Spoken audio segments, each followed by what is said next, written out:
that we view the East as Milwaukee and Boston at the top, and then there's another tier below it. Is that the way you see it? Yes, I think there is some questions about whether Milwaukee can be healthy enough with a brand new coach that you're asking to win 4 playoff series. And in Boston, Joe Mazzulla, he has not yet proven that he can do it at the highest level. Mm-hmm. He's got great talent. But there is some question about those two coaches. If you're looking for a reason to be concerned about, they're the two coaches. Now, in 6 months, I may say, you know what, these guys have shown me a lot. We haven't gotten there yet. But I look at Boston, I look at their top 6. It's awesome. And if it's healthy, it's primed, and their bench needs a little bit of more development. But I think Boston's just going to rack off, 50-some wins, high 50s. I think they're going to be great. What are the numbers saying about the Eastern Conference, Hembo? So the favorite to win the conference is Milwaukee. They're $1.60, and then the Celtics are plus 175. The Sixers are then third at 8-1. So it's pretty clear. Like Vegas says, this is a collision course. No disrespect, of course, to the Heat, who always seem to wind up here. It seems like they're 12-1 if you like them, but there's a pretty big talent gap there this year, perhaps more than ever before. Yeah. So the thing about the Sixers, they were so close last year. I know you know Hembo. It pains me. I mean, I'm sitting in the building in Philly. James Harden could make a shot or was willing to give the ball to Joel Embiid. They would have won Game 6. Or Embiid could make a shot. Embiid's the MVP. I know he was banged up a little bit. But didn't he not take a shot? I'm trying to remember this. We did the game. We had that Game 6.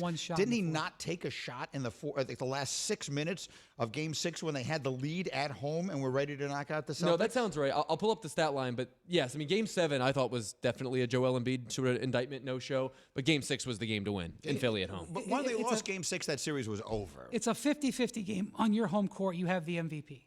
They have to win that game. And, Tatum was, 2 of 17 or something like that? Mm-hmm. You've got to win that game. And if they win that game, they're in the conference finals against the Heat, which I like that matchup. And if they play the Nuggets, they have the supreme matchup for Jokic. I'm not handing them, 9 wins they didn't get, but I'm saying that, it wasn't like they were a golf away, which is one of the reasons why I think Harden should have come back and they should have run it back, and why I'm not ruling them out. Not that I think the Harden's going to come back, but I do think that if they could have a winning Harden trade, which... What does that mean? Yeah. What are you getting back that is winning? Well, I don't know the player. I don't know the trade, but I know that they did with Simmons 2 years ago. They ended up winning that situation. Now, long term, it's been problematic, but you would have argued 2 years ago as we were sitting here with where Ben Simmons was, you'd have said, well, they're never going to get out of this. Mm-hmm. They're either going to eat this contract, this guy's going to show up and be miserable, or they're going to have to make an awful trade. Daryl Morey ended up winning.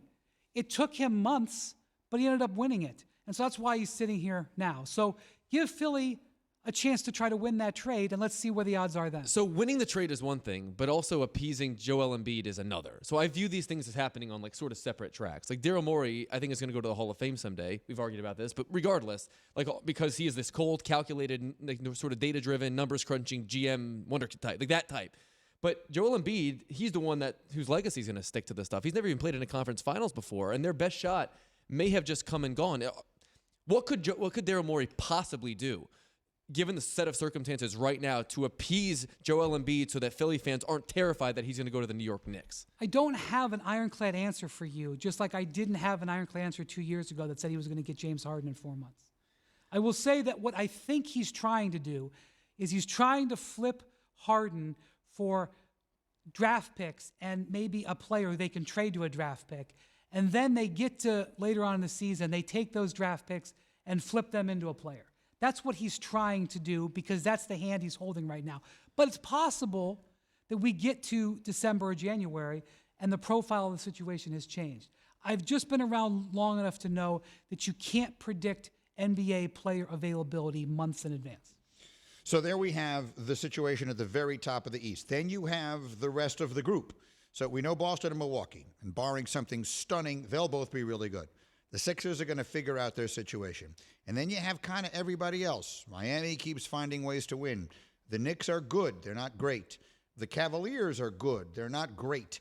Who else should we be paying attention to? Which team in the Eastern Conference should we be paying attention to? I'm not excited about any of them on that level.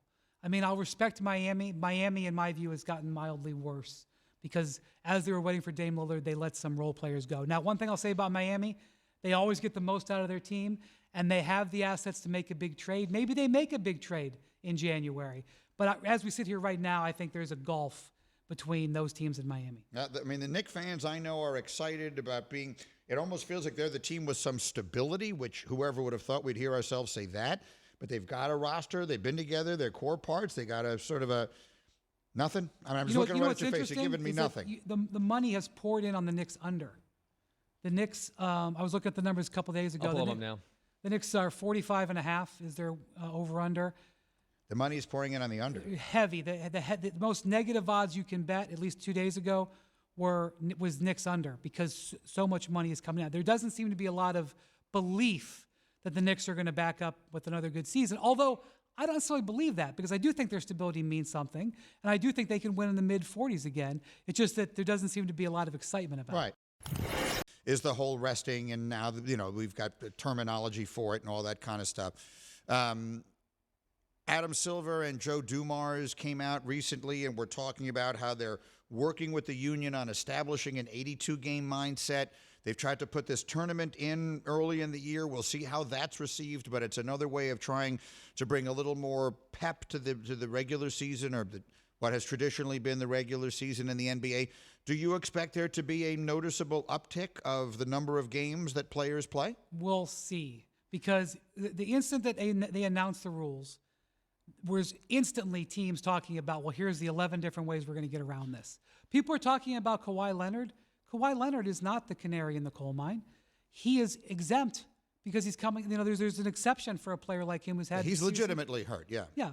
And then, so what? The timeline of events was they announced the policy. Adam Silver comes and addresses the media, and he's kind of wishy-washy, in my view. All these teams start talking amongst themselves. Oh, yeah, we can do this, this, this, this, and this. Then they call a press conference with Joe Dumars. He wasn't walking out of LaGuardia and TMZ caught him. They called a press conference, and then Joe Dumars brought the hammer. And Joe Dumars says the data doesn't support this, and all this stuff. So that leads me to believe, because Joe Dumars is going to be the guy deciding a lot of this, that they do intend to sort of bring the hammer down early in the regular season to set a tone. That said, that's where it's going to be determined. And again, there's a whole bunch of things that are caveats. For example, Victor Wembanyama is one of the most interesting things that we have in the NBA right now. We know he's, an injury risk. We know the Spurs are super protective. The policy doesn't apply to him because it only applies to players who have been all-stars or all-NBA players in recent years. He's a rookie. So the Spurs could hold Victor Wembanyama out of a bunch of games, potentially even TV games. That would upset the league, and they might get a call, but the policy doesn't apply to him. So, there are ways to get around it. The question is now, the Clippers have been probably the team that's been focused on most, and they have come out and said, we're going to care about the regular season this year. But a lot of things get said in October that don't matter in February, so we'll see. Greeny and Windy in our studio here, just out as good as anybody is talking hoops as we get ready for the start of the season. We did the East. Let's do the West. The Nuggets are clearly the favorite to run it back this year. They're the best team. They did have some losses, but if they have Jokic and Murray, they remain the team to beat. Are the Lakers of LeBron James and Anthony Davis better suited to give them at least, well, I shouldn't say, who cares if they give them a battle? They got swept by them in the conference final a year ago. Can LeBron's Lakers beat them this year? Maybe.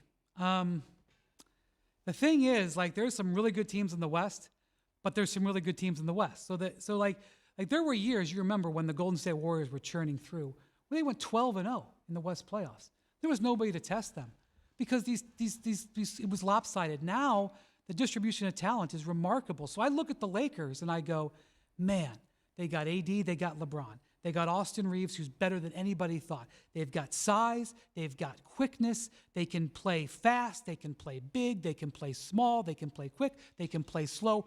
What a well-designed depth team that was in the conference finals last year. And then I look at Phoenix, Golden State, Clippers, Nuggets. Heck, I don't think that the Mavericks are going to come roaring back, but you have to respect their talent. The Timberwolves are a team that you can't ignore.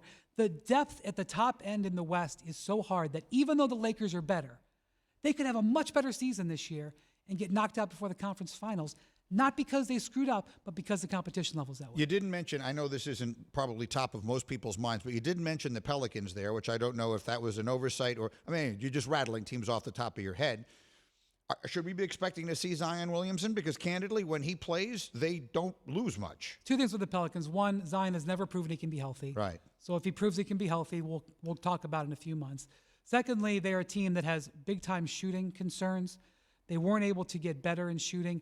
And then their best shooter, one of the best shooters in the league, Trey Murphy, hurt his knee, had surgery. He's out for 2 to 3 months.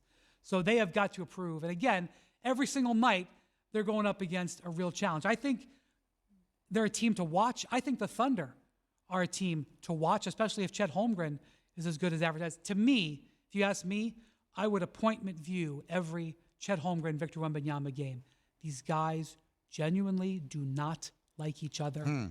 They're freaks. And I'm not just talking about because they're tall. They're freak. We've never seen guys this tall, this skilled. People say Ralph Sampson. I wasn't around. If Ralph Sampson was this good, I haven't seen those highlights. But okay, I'll give it that. But there's 2 of them who came into the league then. So those 2 teams, New Orleans and Oklahoma City, could crash the party if they're healthy. Sampson was a different player. He may have had the physical skill set to do what these guys do. You just would never have asked him to. They just didn't play the game that way. He was that tall, and I think he was that athletic. They would never have had him handling the ball the way those guys do and doing all the things those guys do. They didn't even play defense the way they play defense in the NBA now. How about Memphis? Like the Ja thing, like what's going to happen with that? Huge question mark. Huge question mark. I really can't even. They are now down. Steven Adams is out for the season. Yeah. Brandon Clark, who another key player for them, out for the season. Jaren Jackson Jr. is Defensive Player of the Year, but has demonstrated if you have to play him at center, he is not effective.